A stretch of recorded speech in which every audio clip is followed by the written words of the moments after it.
उसी को पास करना है। Good morning students. कल हम एक मार्क्स के क्वेश्चन बोर्ड में बताए थे, जो चैप्टर 3 था पेयर ऑफ लीनियर इक्वेशन। उसी में जो थर्ड क्वेश्चन है, सबसे पहले मैं थोड़ा सा इसको शार्ट आउट करूंगा, जो शार्टली कुछ फार्मूलों से इसे चेक करेंगे। पहला सिचुएशन था a1/a2 not equal to b1/b2। ये कल हमने बताया था, ये पेयर ऑफ लीनियर इक्वेशन का इंटरसेक्टिंग सॉल्यूशन होगा। इंटरसेक्टिंग दोनों बातें हो सकती हैं, इंटरसेक्ट भी करेगा, इंटरसेक्ट होगा, इंटरसेक्ट भी होगा, या इसी को हम यूनिक भी बोलेंगे, यूनिक भी होगा, या इसी को हम बोल सकते हैं कंसिस्टेंट भी बोलेंगे, कंसिस्टेंट भी बोलेंगे। ओके। सेकेंड सिचुएशन, इसमें जो पेयर ऑफ लाइन होगा आपका एक दूसरे को इंटरसेक्ट करेगा। एक सिचुएशन इसी में था a1/a2 equal to b1/b2 equal to c1/c2। ये जो कल सिचुएशन बताए थे, इसी में यह भी होगा। ये दोनों लाइन यानी x एक्सिस, ये एक्सिस को मैं बनाया हूं x एक्सिस और y एक्सिस। यहाँ पर x एक्सिस हो गया, यहाँ पे y एक्सिस हो गया।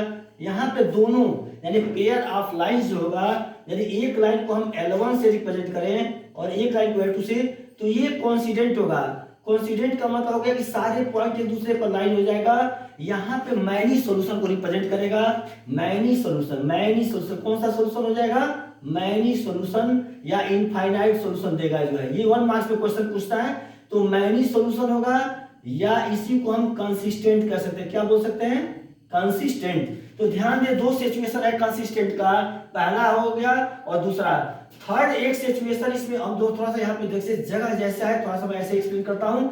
थर्ड सिचुएशन देखिए, if a1/a2 equal to b1/b2 and not equal to c1/c2, यानी ये सिचुएशन यदि थर्ड सिचुएशन हो नॉट इक्वल टू c1/c2, इस कंडीशन में नो सॉल्यूशन, नो सॉल्यूशन यानी कोई सॉल्यूशन नहीं देगा pair of equation, no solution है। ये 1 मार्क्स के दो क्वेश्चन कल बताए थे और आज इसमें से भी 1 मार्क्स का होगा। तो देयर इज नो सॉल्यूशन, ये इनकंसिस्टेंट होगा। क्या होगा? इनकंसिस्टेंट, जो कि अभी हम क्वेश्चन में इसको बताएंगे। इनकंसिस्टेंट 1 मार्क्स का बोर्ड में पूछेगा। इसी समय जस्ट आपका 2024 जो अभी एग्जाम स्टार्टिंग होगा, इसमें भी इसमें से दो क्वेश्चन, एक इसमें से भी 1 मार्क्स का कंसिस्टेंट और इनकंसिस्टेंट के बारे में पूछेगा।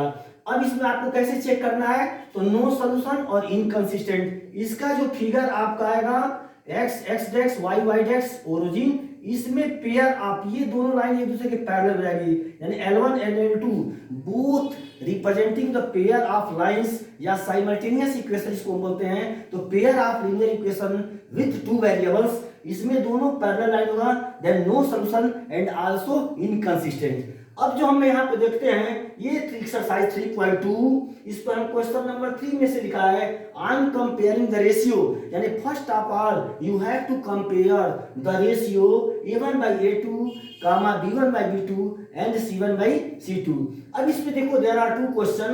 First question 3x + 2y = 5 and second part there is first linear equation and second linear equation is this, इसीलिए इस चैप्टर्स का नाम pair of linear equation in with two variables 2x, या इसको भी can also say that simultaneous equation भी बोल सकते हैं, एंड 2x - 3y = 7। अब दोनों को हम चेक करके देखते हैं कि दिस इक्वेशन गिव्स कंसिस्टेंस और इनकंसिस्टेंस। फर्स्ट ऑफ ऑल तो क्वेश्चन फर्स्ट हम यहाँ पे आपको दिखाते हैं। Look here, 3x + 2y = 5 and second 2x - 3y = 7. a1x, first of all comparing the coefficient a1x + b1y = c1 and in the second part a2x + b2y = c2। अब इसमें use करते हैं a1 की जगह पे हमने 3 लिया और a2 की जगह पे 3/2, b1 की जगह पे 2 लिया एंड -3। तो you can see that simply a1/a2 not equal to b1/b2, यहाँ पे 3 हमने बना दिया नॉट इक्वल, यानी नॉट इक्वल यानी दिस कंडीशन फॉलो। तो you can see that 3/2 not equal to -2/3, therefore this is the first situation, a1/a2 not equal to b1/b2, then we can simply say that given pair of linear equation show that consistent. Consistent means it means if this equation gives, if you can solve यदि हम इसको solve करते हैं तो ये single solution देगा, लेकिन हमको यहाँ पर केवल एक मार्क्स का क्वेश्चन बोर्ड में पूछेगा, केवल यही लिख करके आपको यहाँ पर राइट कर दीजिएगा और यहाँ पर यूनिक लिख करके केवल सामने आप लिख देंगे कंसिस्टेंट। क्या लिखेंगे? कंसिस्टेंट। इस पे आपको 1 मार्क्स क्वेश्चन में आपका कंप्लीट हो जाता है।